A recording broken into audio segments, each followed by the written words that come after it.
What's up, everybody? This is the Healing Kings podcast, and it's your host, Drew Koss. Today, we're going to do something a little bit different. I've never done this before.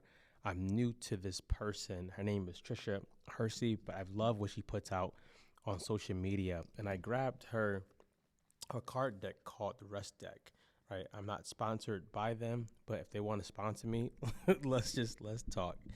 So in this episode, I'm gonna open the card, I'm gonna read it, and I'm gonna give my take on it, how it helps me, or if it doesn't help me. Uh, None of this is with shade at all. This is more so something that I'm learning to help with me and the men that I serve. We usually go too far, too fast, into never getting enough rest physically, and a lot of times mentally. So I'm gonna draw out the card. Promise you, the card that I'm gonna draw, I've never drawn this one before, so let's see what it says. All right, so this one says, the more I sleep, the more I wake up.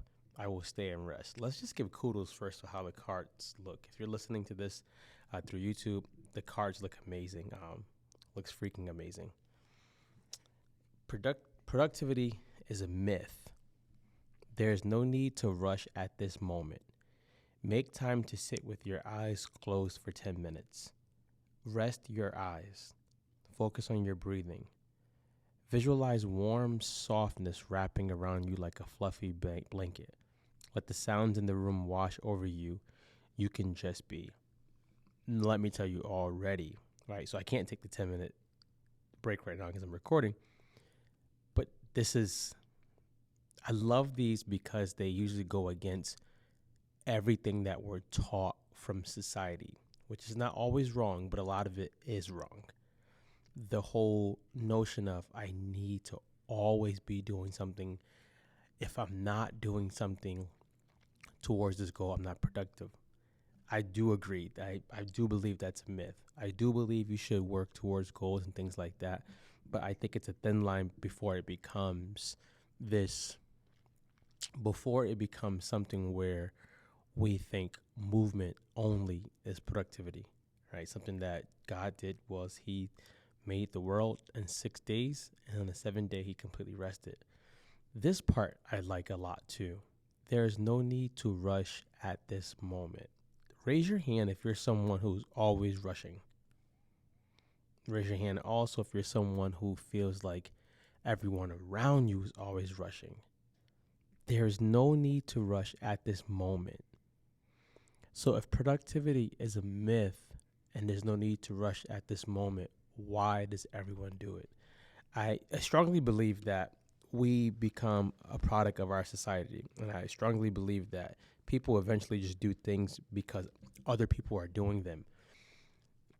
A lot of motivational speakers and a lot of gurus will always preach, like team no sleep, sleep when I'm dead, work 24 hours. I'm not against anything that they want to preach, but I'm going to say, if we want to start living a life with more abundance and a life where we actually love our lives, I do believe rest is one of those things. And not just rest from just sleeping, but rest from letting our nervous system actually just regulate back to how it's supposed to be, allowing ourselves to completely stop at times. This exercise I am going to do later. Make time to sit with your eyes closed for 10 minutes. Rest your eyes. Focus on your breathing, right? Without trying to make it something deep and super spiritual or anything like that.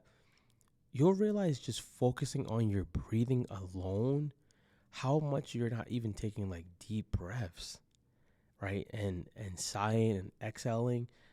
I think we get so caught up in the rush that we don't realize that our bodies is like fighting us to stop, or fighting us to slow down. I know for men exactly, because I'm a man and I have issues with this sometimes too. We get so caught up in like getting things done, making it happen, that we don't realize a lot of times we're not making things happen. We're just literally doing things. I was guilty a couple weeks ago. I took a nap, and usually I try to time my naps for like 20 minutes. That's like a power nap. And my body was like, bro, you about to take this 2-hour nap. And I woke up so guilty. Like, I could have been so much further. I could have done this. I should have. And I caught myself to realize If your body's telling you to rest, your nervous system is telling you to rest, what does that tell you? It probably tells you you're going to be better when you do get some more rest. And that is something that I do believe, is that if you're going to work at a goal, make something happen, the more rest you have, the better you can be. And I know someone's yelling right now, I only sleep 3 hours. I can do it. I can do it day in, day out. Just get a little bit older and that will change. Visualize warm softness wrapping around you like a fluffy blanket. It's a book that I'm studying about trauma and dealing with trauma in your body. It's not The Body Keeps Score, but that's a great book too. But this book talks about a lot of times healing your trauma sometimes means making a safe space in your head that you go to. And this sounds amazing. Visualize warm softness wrapping around you like a fluffy blanket. If you know me, if you put a big blanket in front of me, I'm going to melt. I'm going to just literally go down to the ground and just sleep and nap. I have a big blue velvet blanket that I pray with. As soon as I put it on, I just literally feel safe and warm. Visualize that. What does that feel like for you? For you guys, let me know. What does that feel like, visualizing yourself wrapped around a soft, fluffy blanket? It feels warm. It feels like there's some type of protection. It feels like there's some more softness. And that is what I believe she's getting at with this.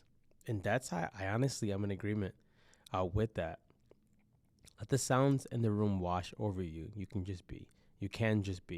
I'm not sure about that part. I don't understand that part in its entirety. But my spin on all of it, I would say, if you rush everything, nothing's going to get done right. And I always say, if you keep rushing, you're going to realize that you're probably doing over more things that you probably could have just done well once. Instead of rushing, trying to grind, trying to get things done.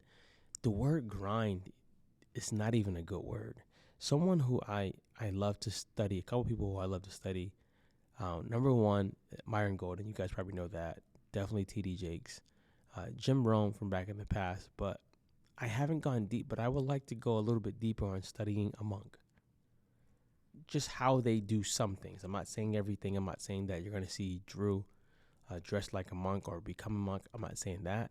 What I am saying is how they are able to sometimes slow things down to think. I was able to go to a business trip, and it was by the water. And every morning that I went by the water, just to slow down for 15 minutes, made me more grateful, made me actually have more clarity. It actually made me better at what I had to do when I had to do it, because I was functioning from a place where my nervous system was actually regulating. And with us, sometimes in life as men, even as women, we never get a chance to slow down. We never get a chance to just stop. We never get a chance to just say, today, I'm going to go at a pace that's good for me today. I'm not going to think about getting everything done. I'm going to do some things. If you're like me, sometimes I have a long list, and I've learned the long list, all of it does not need to get done today. All of it does not need to get done right now. You can wait a little bit. So to wrap up this thing, what do you guys think about this? Is productivity a myth? Should we be rushing to get more done since we don't know how much time we have left? Or is it all a trap? I think it's a trap.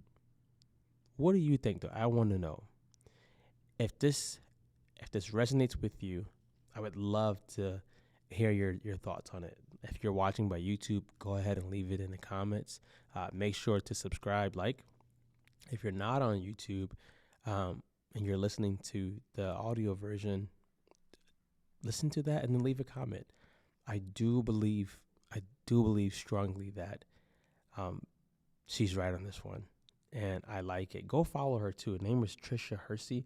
I believe her Instagram handle may be the Nat Bishop, but I'm pretty sure if you type up Trisha Hersey, you'll find her, and she's unapologetic, and I love it. So Trisha, thank you for putting these out. We love it. and we are grateful for you being on this earth. As always, guys, go be great.